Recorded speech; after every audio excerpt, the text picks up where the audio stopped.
किसी साधु महात्मा को या कोई घर में मांगने के लिए आता है तो आटा चावल दाल या कुछ भी भिक्षा देते हैं, तो अगर उसको बेच के अगर मदिरा पान करता हो तो गलत है। आप भी गलत फल के भागी बनेंगे। इसीलिए हम प्रायः सबसे प्रार्थना करते हैं, कोई मांगने आता है रोटी दाल पालो, आप ठंडी लग रही है, आपके पास कपड़ा नहीं तो लो हमारी जैकेट ले लो, पहन लो। आप अगर बीमार हो तो चलो मैं औषधि दिला दूं तुम्हें।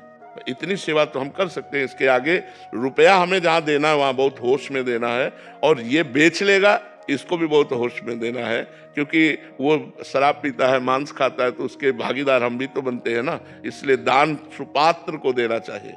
शास्त्रों में वर्णन आता है दान को सुपात्र को देना चाहिए, कुपात्र को नहीं देना चाहिए। पर गेट के बाहर, गेट के अंदर किसी को नहीं। भोजन भी पाना है तो आप गेट के बाहर बैठो, हम घर से ला करके देते हैं। और जो सच्चा संत होगा वो गेट के अंदर घुसेगा ही नहीं, क्योंकि आदेश होता है द्वार से भिक्षा मांगना।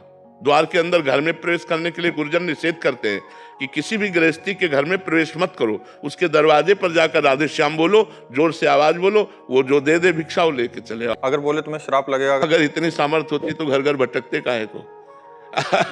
श्राप और वरदान देने की सामर्थ्य होती तो दरवाजों पे भटकना नहीं होता, समझते हो। काफी सारे ऐसे हैं कि वो पैसे मांगते हैं कि 500 रुपया दे दो हमें। घोर पाखंडी होते हैं जो ऐसा कहते हैं।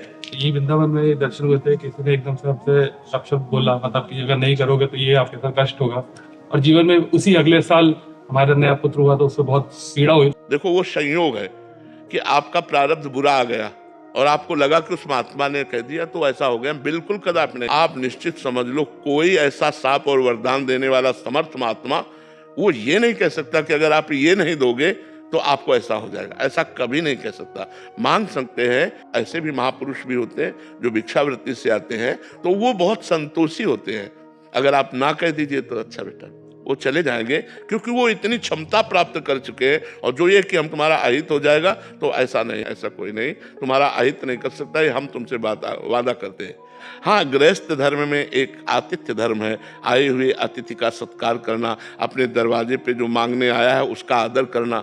तो हम प्रिवचन तो बोल सकते हैं। पहला आदर होता है प्रिवचन, राधे श्याम, हाथ जोड़ लिया, राधे श्याम, आइए आइए, क्या सेवा करें, हमें 5000 रुपया दे दो। नहीं। पानी पियोगे आप, भोजन पाओगे, नहीं, फिर हम रुपया नहीं दे सकते। खत्म खेल। कोई अपराध आपको नहीं लगेगा, क्योंकि आपने पहला आदर किया है उनका। निरादर किसी का ऐसे नहीं, किसी भले वो भिक्षुक है, किसी भी तरह का है,